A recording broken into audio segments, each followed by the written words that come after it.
Welcome to Real Filmmaking. My name is Corey, and today I'm going to be talking about the best settings for your camera so you can get some high quality video, or dare I say cinematic video. Oh no.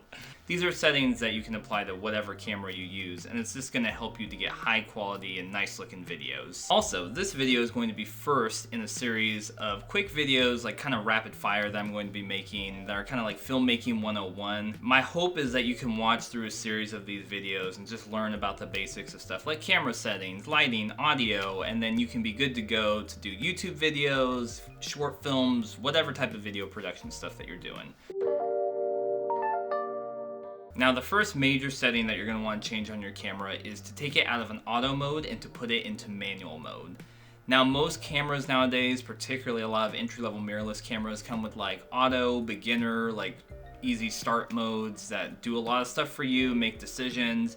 And really, to get the best quality video out of these cameras, we need to put them into full manual mode. So we make all the decisions, we decide what we want to do. We have to take the power away from the camera. We need to take it back. The next setting that you're going to want to change on your camera is the frame rate. Make sure that you're shooting in 24 frames per second. Now, without getting into a full deep dive of why 24, the easiest explanation is it's the most common frame rate that we're used to seeing. Like 90% of movies that we see, on television or in the theaters are shot at 24 frames per second. There's obviously like exceptions, like the news and sports are shot at higher frame rates they have a different feel to them. But most of the time what people are going to be used to seeing is shot in 24 frames per second. So if you're just starting, if you want to make a video that feels a little bit more cinematic, that looks like a film, 24 frames per second is your best bet. My next point is actually like 3 points in one, but I kind of group them together, and that is the exposure triangle, which is shutter speed, ISO, and aperture. So shutter speed controls how motion is depicted in your video. So the higher the shutter speed, you're going to get a faster, choppier, kind of unnatural like movement. So if people are moving their hands or walking around, it's just going to feel kind of weird, like it's too fast without motion blur. On the other side, if you have a slower shutter speed, like 1/30th, 1/15th of a second, things are going to look really blurry. You have a lot of like kind of dreamlike effect. It's going to feel really weird. So a good rule of thumb for shutter speed is to double your frame rate. So if we're shooting at 24 frames per second, you double that, that's 1/48. The closest that we have for shutter speeds in most cameras is 1/50th of a second, and you set it there and you're good to go. You're going to have natural looking motion blur. It's not going to be too much, it's not going to be too little, and it's going to feel just right. If you're shooting at higher frame rates, if you're doing stuff like slow motion, like you're shooting 60 frames per second or 120, make sure that you double your shutter speed. So 60 frames per second, you're going to do 1/20th of a shutter. If you're doing 120 frames per second, you're going to do 1/250th of a shutter. Another thing to keep in mind is when you're shooting at higher shutter speeds, you need more light to expose your image. So just make sure you have a lot of light and you're going to be good to go. So the next piece of the puzzle is aperture. Now, aperture is the opening in the lens that allows light to pass through and hit the sensor to expose the image. The best way to think about aperture is like how much light is coming into the camera. So when you look at a lens, most of the time they'll have a number written on them. So like f1.8, f2, f4, and this denotes how much light can come in through the lens and hit the sensor to expose the image. Smaller numbers or smaller f-stops like f1.4, f1.8, f2 tend to be called fast apertures. Generally prime lenses have these. It allows you to open the lens up really wide, get a lot of light in, and it also creates an effect called shallow depth of field. What this does, it allows you to separate your subject and to essentially like separate them from the background. Some people say like you blow out the background, but you kind of get this creamy softness, and then you get your subject that's razor sharp in focus. On the opposite side of that, you can have f-stops with higher values like f5.6, f6.3, f7, and this will give you a wider or deeper depth of field. Instances where you might want to shoot at a deeper depth of field is like maybe you're doing real estate videography, or you're doing landscape photography or videography, and you want the whole scene to be in focus. Moving right along, we have the third piece of the exposure triangle, and that's ISO. And again, without doing a full deep dive into ISO, the easiest way to explain it is it's your camera's sensitivity to light. But as you turn this number up, you introduce more noise, grain into your image, And generally, you know, depending on the project, different levels of noise are permissible. You know, if you're shooting a short film, you're trying to go for a more gritty look, you might want some of that.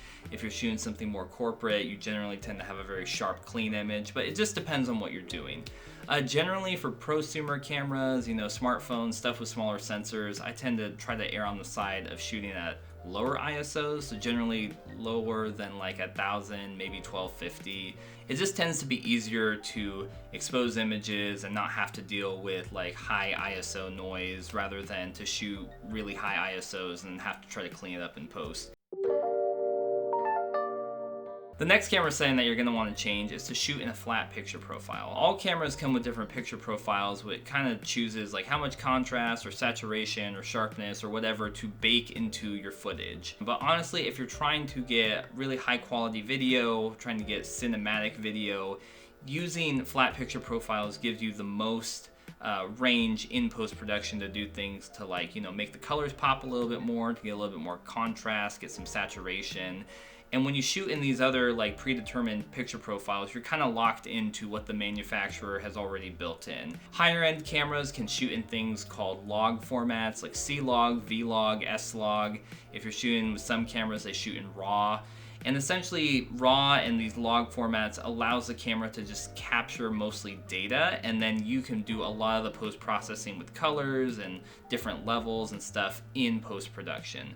But for most people shooting on like a phone or entry-level, you know, mirrorless cameras, mid-level mirrorless cameras, shooting with a flat picture profile is going to be the best way to go. With a camera like the M50 or older DSLR cameras that don't have a log format, I like to shoot with something called CineStyle. It gives me a very flat picture profile that I can push around and do stuff in post to just make the image pop and, you know, kind of tweak it to make it look a little bit better. I've also shot with other picture profiles that, you know, do a good job of imitating C-Log. I'll put all those links down in the description so you can check them out. And my last camera setting that you need to adjust and be aware of is manual focus. Now I know you're gonna get to this and be like, but Corey, I paid money to have a camera that has good autofocus in it. And that's great. I love cameras that have good autofocus, and they're great. And this is not a knock against autofocus, but there are certain times where using manual focus, I think, will help you to achieve the better results. There's nothing worse than having a really well-lit situation and like a set or a perfect shot composed, and then you're using autofocus, and then all of a sudden you get some like hunting. Even the best autofocus systems miss sometimes. Again, all of these settings are about taking control away from the camera and bringing it to us. Autofocus works great. It works like, you know, 95% of the times, but I've done video production long enough to see that sometimes it doesn't always hit. So for some people, that's just enough for them to want to shoot manual focus all the time. I kind of shoot with a combo of it, but I do feel very comfortable with manual focus. And again, this is not me knocking autofocus. I love autofocus, but I do think there are some shots that are just made better with manual focus and full control. Those are my quick tips on the camera settings that you can change regardless of whatever camera you're shooting with, and it's going to help you get some high quality video, dare I say cinematic footage. I almost put it in the thumbnail, almost in the title, but I didn't do it. If you found this video helpful, make sure to give it a thumbs up. Subscribe to Real Filmmaking for more content about filmmaking, cameras, creative process, all that good stuff. And until next time, keep making movies and watching movies, and I'll see you on Real Filmmaking. Man, how many times did I get cinematic in that video? Was it too much? Was it too little?